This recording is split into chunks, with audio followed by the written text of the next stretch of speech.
correctly with the correct amount. D20 Radio, where gamers roll. www.d20radio.com.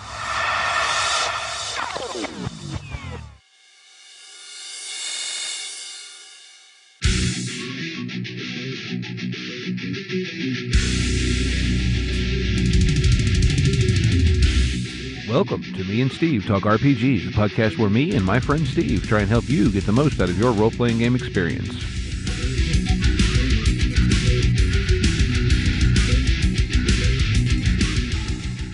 Welcome back to Me and Steve Talk RPGs. I'm here with my friend Steve. Where? Over there. Oh, there I am. Okay. And we're going to talk some RPGs, but before we get into that, we're going to talk about GamerNation Con, a convention I can't quite make it to. Well, unfortunately, you're not the only one. I know I've talked to a couple friends from GNC's previous. I know Ben is not going to make it, although providing we can make schedules work, he may be on an episode here relatively soon. In fact, technically he was supposed to be on this one, but his internet service provider decided to have scheduled maintenance. Thusly, Discord doesn't really work that well without internet. You're making very funny faces. Hello? No, I'm the only Steve. Well, I will continue to talk about GNC because I can. So yeah, Steve unfortunately isn't going to make it. I know a couple other people I've talked to regretfully aren't, but there's still going to be a whole bunch of people down in, well, we'll just call it Dallas. It's technically North Plano. April, I believe it's the 4th through the 7th. It's the first weekend in April. It's a wonderful little, we call it a convention, but it's really just a gaming fest to get together. Lots and lots of tabletop games, RPGs, board games, everything. We all get together. It's a wonderful community. Lots and lots of fun. All kinds of games being played. I know there, as of earlier today, there were still some badges left. I believe an all-access badge, which unfortunately at this point, we're past the point where you can get some swag, but I think a 4-day badge is $80. So, I mean, for 4 days of literal wall-to-wall gaming, you really can't beat it. And, I know there's all kinds of stuff being run. The theme this year is paranormal or kind of an X-Files-y, whatever. So I know there's people running Delta Green. There's people running lots of Genesis every year, Star Wars, all kinds of. And I know there's games I'm missing. I know someone's running Mothership. Look, it's just a good time. You can get to play lots and lots of games, meet a lot of cool people. Sam Stewart from Edge Studios is going to be there this year. Sam Gregor Stewart, and in addition to the regular cast, GM Chris, GM Phil from the Order 66. I don't know specifically that GM Eric is going to be there, although he has been every other time. I know there are games being run in the name of that podcast, so I would assume he's going to be there. I've seen GM Brev, who we had on a few episodes back, confirmed he's going to be there at least a couple days. Like I said, it's a really, really cool, really fun time. And, I'm going to be there playing games, running games. Just a really, really good time to be had by everyone. So with that, I think, that's about all I can say until Steve gets back. And I'm not sure what happened. So editing Steve here. And as I'm sitting down to edit this on the night of March 23rd, I'm realizing just how much stuff I have to do to have me ready for GamerNation Con, in addition to everything in order, in my regular life, for me to be gone for several days and all that fun stuff. So, to say it very simply, I'm sure there's going to be at least 1 week where we don't release a podcast. There might be 2. I simply don't know, and I don't know how time and everything I have to do, because of course my day job has decided to demand a lot more of my time the past couple weeks, because, end of quarter, all that fun stuff. And so anyway, just wanted to let you all know ahead of time that, there's going to be at least a week off, which we normally take if we're going to GNC, and there might be 2. I'm not sure yet, so we'll find out as things release. All right, thanks. Bye. So let me check other thingies. Oh, and it appears that his internet has now decided to conk out. So, maybe this isn't an episode after all. Oh, I think I'm you're back. back. Yeah. Woohoo, you're Oh, back. I was like, oh my god. All right. Did you at least get through the intro? Yeah, Okay, good. Um, I'll hack it so, together and make it yeah. workable and make jokes about, because as I was saying right before your internet decided to drop, I do know, a couple of our regular friends from there aren't going to be there this year due to various circumstances, but there's still going to be plenty of cool people, plenty of people that, well, we've both played with. I know I'm playing 3 sessions of Delta Green, or I'm scheduled to play 3 sessions of Delta Green with Daryl and his crew, which I Oh, I know nice. you, I know you met Yeah. Daryl.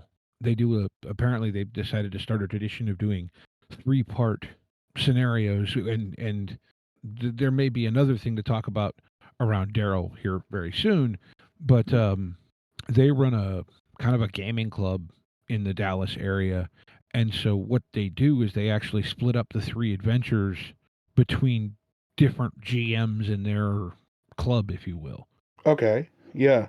So That's cool. that's a really cool thing. That's who did the Star Wars game that I played in 2 of the 3 parts last year. Okay.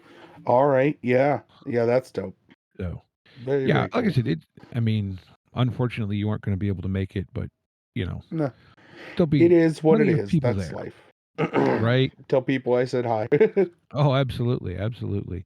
So anyway, Yeah. um, Well, you had our topic for tonight, and well, you I wanted did to sort of. Oh, go ahead. no, go ahead. Well, you'd suggested that we talk about shopping. Yeah. So it's one of those things, right? Like some people love shopping and some people hate shopping. It's kind of like real life, probably. Yeah. Like if I'm shopping for tools, I can be there for who knows how long because it's tools and fun. But if I need clothes, I'm like, yeah, that's the right size. That looks okay. All right, I'm done. But shopping is one of those things I think sometimes for gaming purposes, right? Like some people really get into it and other people are just like, okay, I want a this or this and this. How much does it cost me? Let's go do the thing now. Yeah. I find that is very much the two dichotomies. Um, I think a lot of cases I have players that are really invested in. I want to go find XYZ part so I can make this myself versus here's my list. Can I get all these things from this store? No, I have to go to another store. Okay, thank you. Mm-hmm. Yeah, I don't know. And I think that's true for life though. Cuz I'm that way. Like I'm like, "Oh man, can I go to Walmart and get all of this?" No. Oh. Or, Oh. well, I can get all of it if I go to Walmart, but I really don't want to deal with Walmart. Yeah. That's how I am with the like lumber stores. Do I have to go to Lowe's? I really don't want to go to Lowe's. Well, and if you're like me, there's a Home Depot and a Lowe's literally 5 minutes from me, and they're all but across the road from each other, Yeah. Well, that's how they which are in is Uniontown. They're right next nice door. and a pain in the I same way. I could literally, and I know Greensburg's a little different, but I could literally walk from the parking lot of the Home Depot to the parking lot of Lowe's. Now, see, the car parts stores across the road from me are like that, and I've literally Yeah. done that at times because the way the one-way alleys and whatnot are positioned in the highway, Yeah, you might as well just leave the car parked and walk it's a across. pain to get into the parking lot of the one, but you literally walk across this street/alley over a little bit of grass, and you're in the parking lot of the other store. Right? So I Hey, have done that on more than one occasion. you chose to set up shop. Like, whoever came second was the one that chose to be there. So, Yeah, but but so like how I yeah. mean I know there are various ways to approach shopping and I guess some of it depends, right? Do you have a party that really likes to shop or a significant segment of your player group that likes to shop, or do you just have like that one person who likes to go do the shopping thing, Like that's I think part of how you deal with it, right? Yeah, I think shopping days you'll often end up splitting the party. Because even if there's players that don't necessarily care to go shopping, they'll want to do something in town, right? Like I have a Mhm. player that's he constantly plays rogues. He always wants to go to his thieves guild, And it's perfect to be like, okay, everybody's going to town. These four are going shopping. You two are going to your thieves guild. We'll do, these two groups roll off. We decide who goes first and then go from there. Like, and I oftentimes just don't make, like, I'll sometimes, if I have a player that I really know checks out hard during shopping, I'll get their thing done and over with and let them, like, get up, walk away from the table, stretch their legs, get a piece of pizza, whatever they want to do, because they're not necessarily invested in this part. But I do have players that get invested, especially in most cases. I have a couple players that want to go shopping, and I have a couple players that don't want to go shopping. So we just, now's the time to use the bathroom. You know what I mean? No, but I think that's a great way to do it. Or like, and one of the things that Ken and Robin were mentioning is, okay, if you have those multiple segments, we'll call it, right, do cutscenes and a little bit with this and then a little bit with that. And the other thing I've too, done like that. I agree with that sentiment. I think it can be a little hard to juggle sometimes. it can, because, well, if your brain works like mine does, and I know yours does on a lot of occasions, you just get absorbed in what's going on, and it's kind of like how we've talked about how in a lot of times, sometimes GMs find combat more entertaining than the players, and part of that being that the GM is involved in every turn. Right.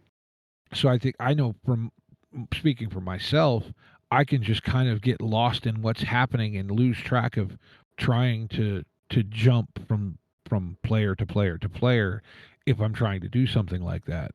Yeah, I can lose track of where we were, and I especially, being a more freeform GM, it's I'm not necessarily taking notes of, like, oh well, this person is here and this person is here and this person is here. It's just not something I'm actively doing because I'm actively creating the world as we speak. And Right. so sometimes I'll lose track and be like, oh, well, we're cutting back to, you know, Joe's character. Well, Joe, where did we leave you again? And I got to remind myself, oh, yeah, that's right. He was on this adventure to do this thing. That's why I said I usually just knock the things that aren't shopping out first. And then, but if there's something, let's say, there's an investigation or something, and I want to put some suspense on it, yeah, I will do cuts backs. Um, Mhm. that's somebody's doing something that could be what I consider plot relevant, Mhm. whether it be plot to their story or plot to the story in total, and I want to build some tension. Yeah, okay, we're gonna cut away from that and leave you over there sweating for a minute while I check in on these goobers while they go to Big Bob's House of Boom. Mhm. You know what I mean? Mhm. Like, So that brings me to, I think, a way that I've tried and probably not been the most successful to deal with the shopping thing in some of this, right? Look, if you're a very talented voice actor, like someone like, say, a Matt Mercer, you can make shopping infinitely more interesting for everyone by creating interesting characters as your shopkeeps. But most of us just don't have that specific talent, I guess is the best way to put it, right? Like, I think I read somewhere that crazy gunpowder vendor guy that he had, that has the viral clip of, mm-hmm. that was a complete off the cuff, just throwaway thing he made up that has become just a viral favorite. And he's had to go back to a few times because people loved it so much. So the players will go back to it, or went back to him. And Right. if you've got the skills, I think that's a wonderful way to do it. I I think something I might start trying to do for myself, not so much that, but if you think about it, especially in terms of like your general adventuring goods store, that guy's probably going to have a fair amount of scuttlebutt. So you could use that shopkeep as a, like, information node for your players, right? Oh yeah. Because they're gonna, oh hey, yeah, man, they're buying, I don't know, Let me especially if introduce they're you. buying something a little more specialized, right? Have them Well, make a comment that, man, I've sold like 3 of those this week.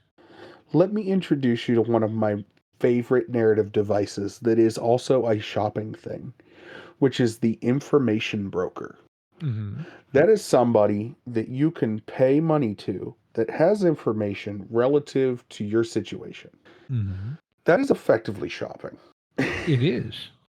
People don't see it as shopping, but No, but going to an information broker has become one of my favorite. I don't know why it's become one of my favorite devices, but I love the idea of, oh yeah, go talk to Joe. Joe's got the scoop. You mm-hmm. know, Bob down by the docks, he knows what's going on. Mm-hmm. And you send them on this, what could only be described as a Law and Order chase, right? Right. Like, you're familiar with the general structure of a Law and Order episode, right? Yeah, well, mostly SBU more than Okay. original Law and Order, but So crime it's a police happens. procedural. Yes, crime happens. Police then go to talk to people surrounding the crime. Somebody's acting shady. Blah, blah, blah, blah, blah, blah, blah. Right? Right. I've been in love with sending my players and being like, I'll go talk to these people. And then they'll go talk to those people. And whether they roll good dice or not, they walk away going, somebody ain't telling me the truth. Mm-hmm.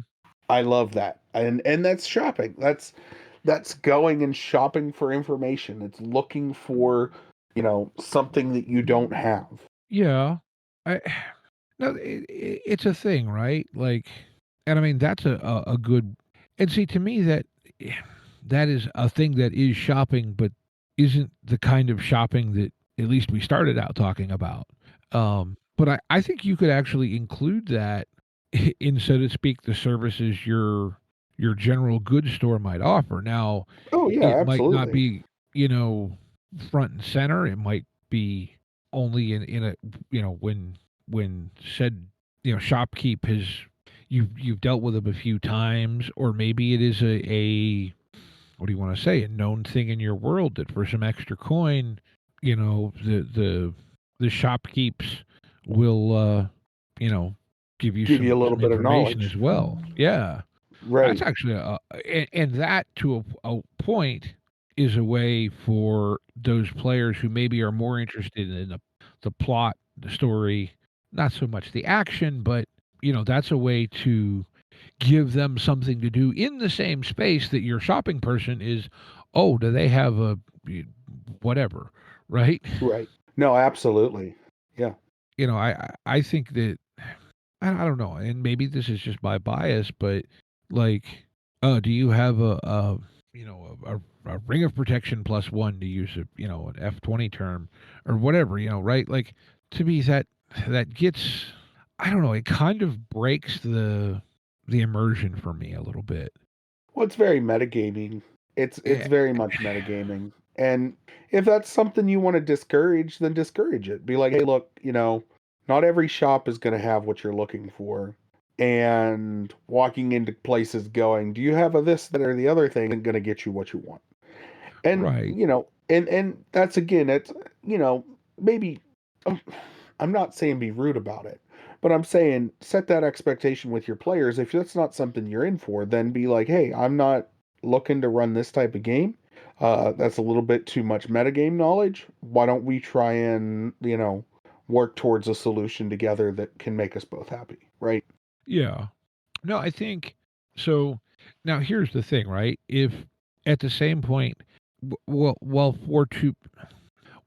to me, be it a player asking me if I'm GMing or me as a player asking the GM, in character for a whatever item, has no. If I can tell the GM, yeah, so I'm looking for a this, a this, a this, and the GM goes, yeah, well, you get this and this, and it's going to cost you this much, and we just do that quick exchange. To me, that doesn't do the same thing, right? It doesn't break the No. immersion for me.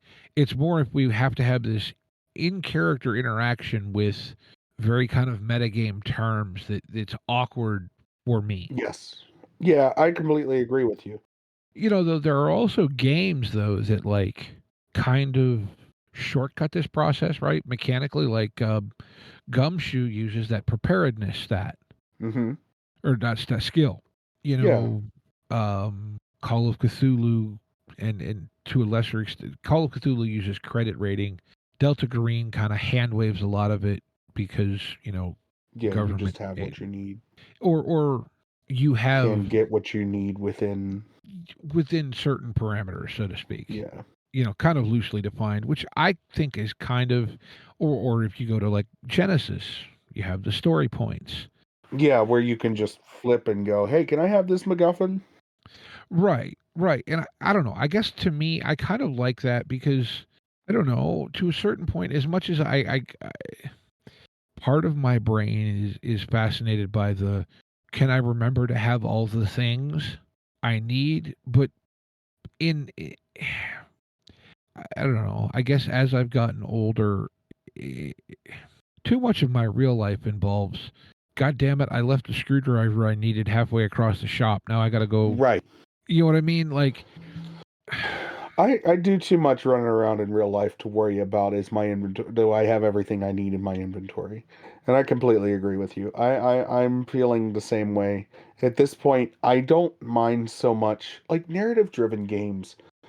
Hand waving like shopping is not that big of a deal, in my opinion. Because realistically, in narrative driven games, any shopping you would be doing, I don't know. I don't know how to put this. You're not, I don't know. It's not the same as like indie, where you're going out and you're working hard to earn coin to buy a thing that you want to buy from the store. A lot of narrative games is, oh, I just have this money. I'm going to go buy this thing if I need to buy the thing. And most of the time, it's just in my inventory. mm-hmm. Um, Yeah. Go ahead. Yeah. I I don't know don't what I was doing with that thought. No, but I think you're right. Like, for me, it's that becomes, and again, maybe it is just like you said, the as we've become more real life adults as opposed to even like when we were in college, where gosh, you just didn't have the run around the run around, and it's Oh one man, thing. I spend a real life day driving my car from one store to the other. I come home exhausted and I don't want to go anywhere. Right. And I But wonder yeah. too, just this is me kind of rambling off the top of my head, if with the popularity of Critical Role, and I think that kind of that doing the goofy shopkeeper or the memorable shopkeeper is just one of those tropes that we all kind of fell into, and so players expect it, and so we do it because we think we're supposed to, and it's just like this self-perpetuating thing that well, we Well, all seem to yes, do it. I wonder how many of us actually care about it. I care. I care about my shopkeep. I'm not I saying, have but you know what I'm saying? Like, no, you've done it, like you said, Bob's House of Boom, and I don't remember if that was the actual name of the one that we used in that one no. Eberron game you ran or not, but it was something like that. Yeah. But with me, I always try to make my shopkeeps interesting because at the very end of the day, that's what the players are looking for, in my opinion. If players are actively going out and going shopping, they're looking for a memorable interaction with a couple fun NPCs. Mm-hmm. And while that may be something that they're aping from Critical Role, I don't necessarily know that that's absolutely true. I think because I have played with a lot of people who've never heard or listened to Critical Role, and they all enjoy going shopping with NPCs that are these wild, crazy characters because I've been doing that for a million years. Because that's the only time Right. that, like, I don't often have NPCs that follow the party. So oftentimes the NPCs that my players are interacting with are either good guys, bad guys, or shopkeeps. Fair. Fair. No, like I said, I wasn't trying to say that it started with Critical Role because I know I did it, in my early days GMing, which was long before the days of Critical Role even being a thing. But I was just kind of wondering out loud, right? Is it this thing that oh, we just kind of felt like we were supposed to do? You know what I mean? Although none of us really knew why, it just seemed like the thing to do. I always looked at it as adding flavor to the world and adding depth and richness. Think of it like a movie. If your movie doesn't have, like, if you only have main actors in a movie, unless those main actors are incredibly entertaining, that movie can be really boring. You have to True. have side characters, you have to have background characters, and that's what like shopkeeps and barkeeps and innkeepers and data brokers and information brokers and just general NPCs really fill into that role. And as far as like shopkeeps, I always felt that it just made for, I don't know, like I said, I feel like it makes for a more enjoyable experience when they're talking to somebody kind of wild and crazy. It lets you stretch your chops a little bit, I think, as a GM as well, because you get to do the wild and crazy character, whereas like your bad guy might be a little bit more reserved and your good guy, your like good faction or whatever might be a little bit more you Yeah, get to no, that's be, true. you know You get to I do your just Christopher Walken instead of your Gary Oldman, exactly. Yeah. which tangent because I can. Uh-oh. I saw this clip the other night watching like Facebook Reels or something, and it was Right. Christopher Walken talking to, I think, not Jimmy Fallon, the dark-haired one. Oh, okay, Jimmy Kimmel. Yeah, Jimmy Kimmel. And he goes, "Okay, so I've heard this thing, and I'm going to ask you if it's true." And he said, "I've heard that you like to tell people it's your birthday when it's not." So Walken kind of looks at him and he goes, "Well, yeah." He said, "But you can only get away with it like once on a movie." And he's obviously not doing the fully exaggerated Walken thing, Walking, but he is, right. you know, He is really playing it up. I but saw that same clip. It was hilarious. and I'm going, and he's like, "But you got to set it up. You got to, like, when you come into makeup trail, you're kind of sad, and, they ask you why you're sad. Well, it's my birthday, and I'm alone." And he said, "So then, later that there's cake and wine." And I just was like, Oh man. "Oh my goodness." Jeez. Yeah, yeah. That's just a fun story. But yeah, shopping is like the other thing. Like, what I struggle with at times is, how do you decide who has what, right? Like, how much do you split it up? Oh And man. I am so bad about who has what. right, and that is the I one roll thing I go ahead. I roll dice. I roll dice on tables and go, you get this, and this MacGuffin thing they need. Mm-hmm. And then I might be like, the next place they go, I'll roll it again and be like, you get this, and this, and you don't have the MacGuffin thing they need. Mm-hmm. And I luckily I only manage 2 or 3 shopkeeps. Like I have a shopkeep character that is a reoccurring character, and it's almost guaranteed that he's gonna have what they're looking for. And if he doesn't have it, he's gonna send them on a mission to get it. Mm-hmm. Right. Um and granted, while that makes my stories predictable, it also makes it manageable for me. Right, that's a um big thing. but yeah, I will often just be like, if I have um more than one sort of shopkeep that I'm, or one type of shopkeep, I'll just be like, you have this spattering of things, and Mm-hmm. he has this spattering of things, and they have this spattering of things. Yeah, And I might group it up, like I might, because obviously the Bob's Big House of Boom isn't gonna have med kits. well, no, that would be off-brand entirely. Right. Um it just, it wouldn't, they wouldn't have these, like, you wouldn't have things that wouldn't be there. You just got to be sensible about, like, oh well, this store sells this, like a menagerie store, yeah, sure, you can have whatever. But if they're going to if they're going to a spellcrafter, they're not Mm-hmm. going to have, they might have some potions. They're not going to have like swords, shields, that kind of thing. Yeah. No, I guess. Yeah, it's just one of those things. Like, it got me thinking, and I wonder. I don't know. I guess one thing I like to try and do is somehow turn those vendors into plot points in some form or other.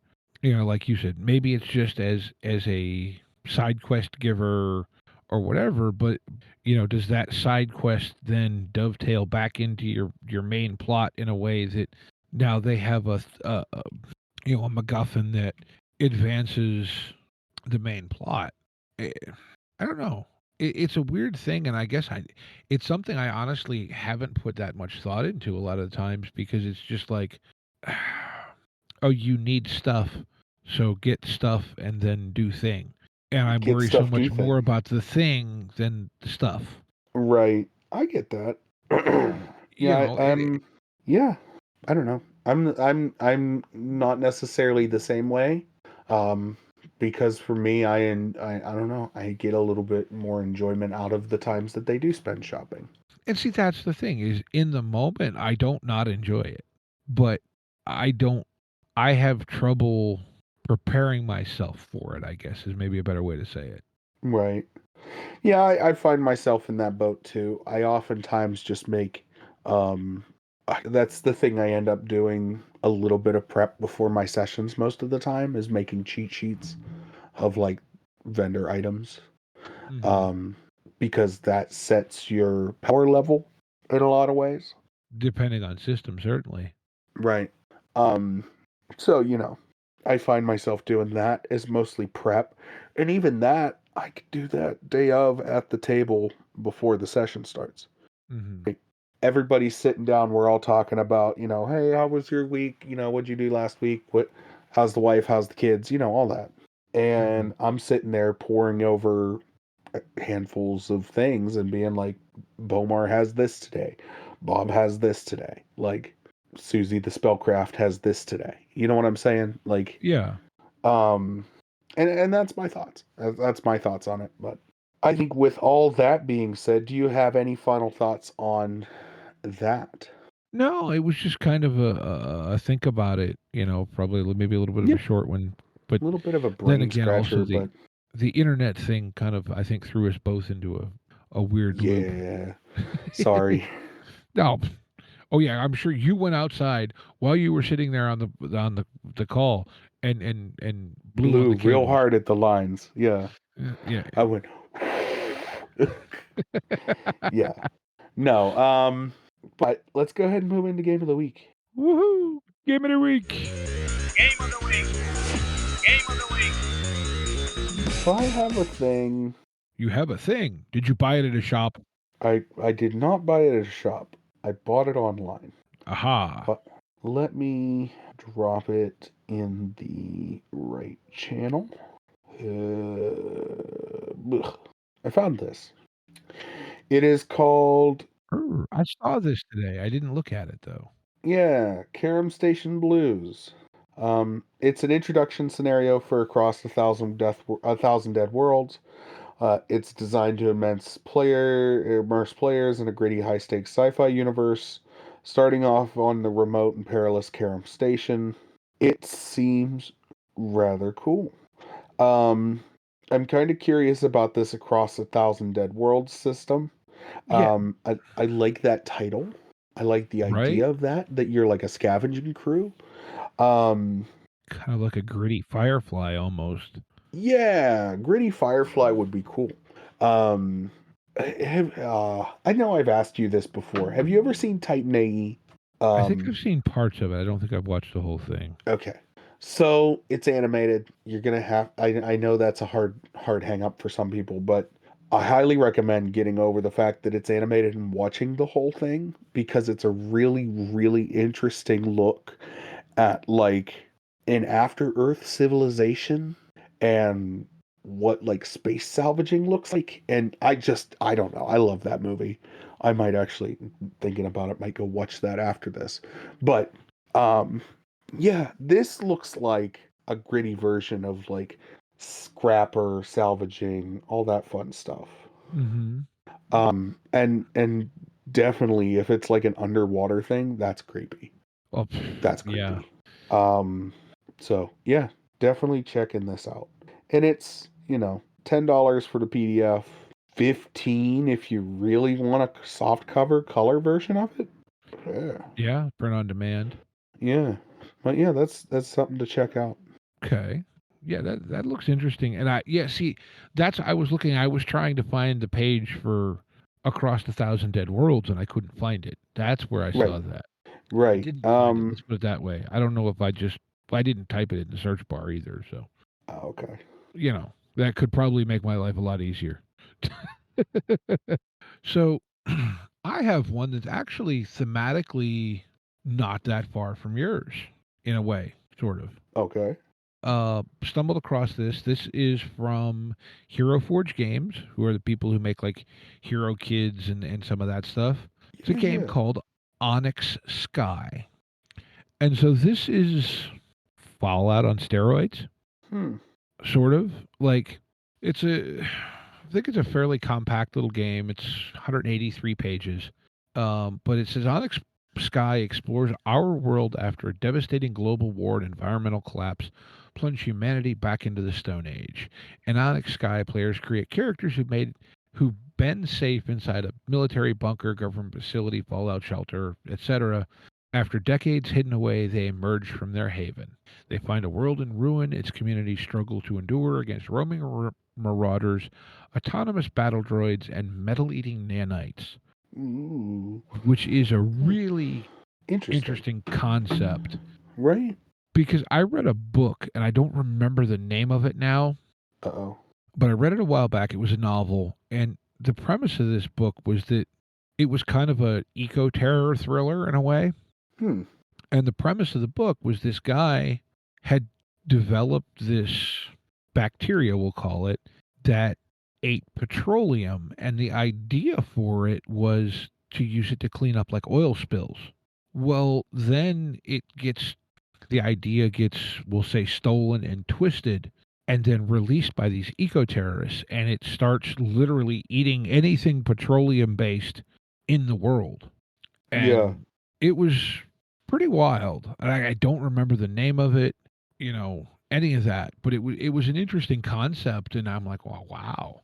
Like I remember there's a scene toward the end of the book where he's riding a bicycle, but it doesn't have any tires because they got eaten.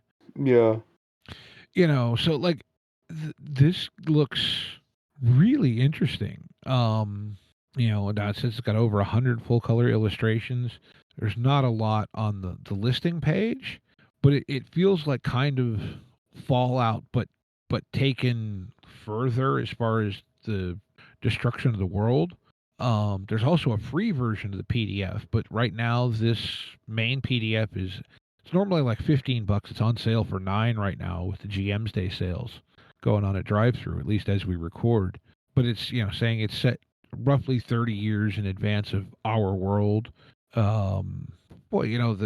autonomous battle droids roaming around sounds like might not be the greatest thing for every table, but this could be a really interesting little thing. And it seems like, excuse me, it also feels like even if you didn't want to use whatever system they use for this, which I thought I saw somewhere, maybe that was something else I'm looking at. But like, okay, yeah, see, they've got some free content out there. Like they've got a 44-page introductory adventure that's available for free. They've got a free version of the PDF that doesn't have all the cool stuff in it. But like they've got a whole bunch of adversaries. But this feels like a thing you could take too and port the setting, so to speak, into Oh yeah. whatever your system of choice is.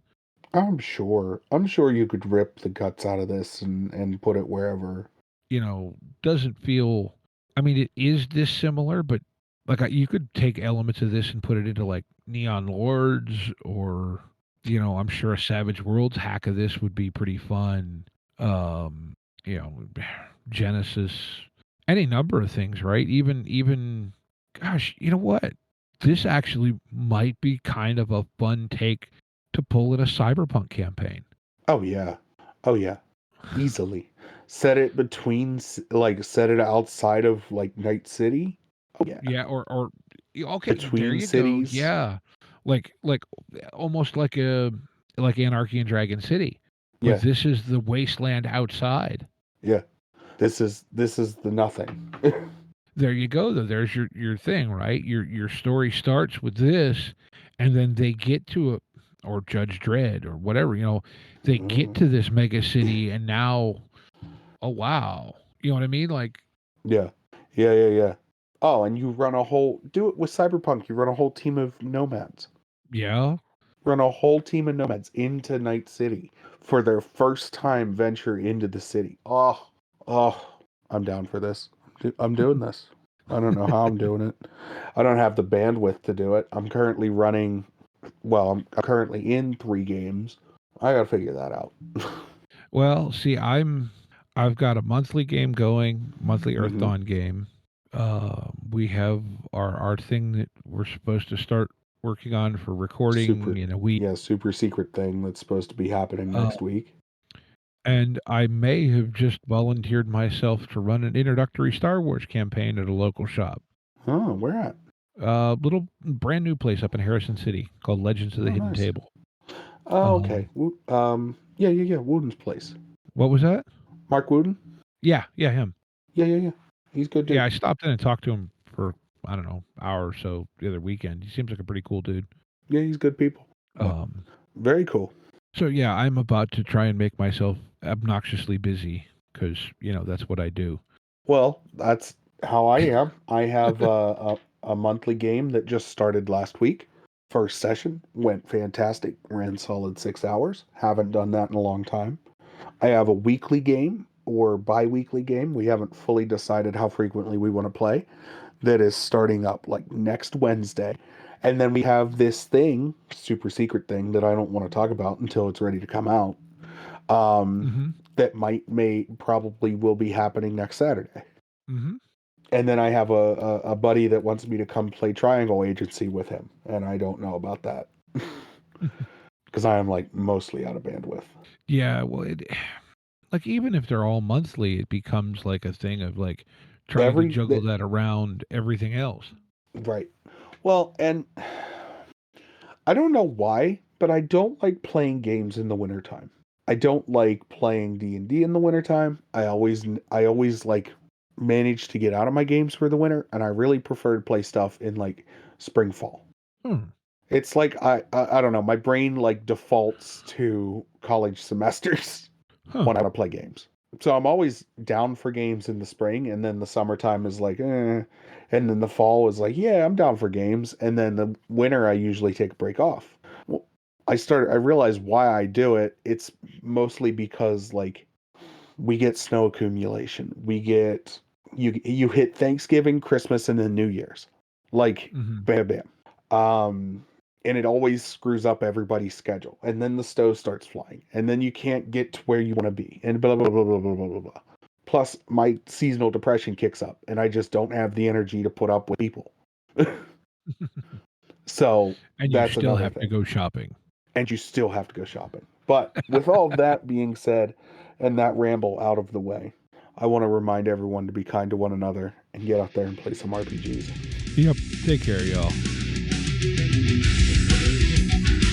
Intro and outro music by the band 12 Noon. You can email us at meandsteverpg@gmail.com. You can find us on Twitter and RPGs. Find us on Facebook at Me and Steve RPG Podcast, on Discord at Me and Steve RPGs, and as always, all of these links are in the show notes.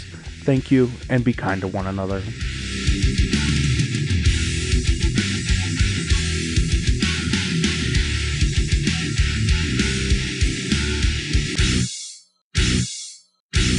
How much for the cigar? Cigar, $20, dog. You gotta go down the street to the store and buy that.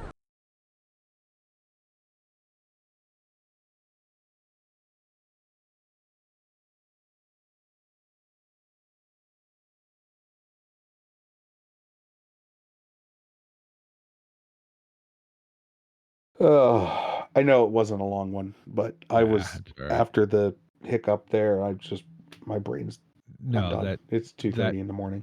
Took wind out of sails in remarkable ways, I think.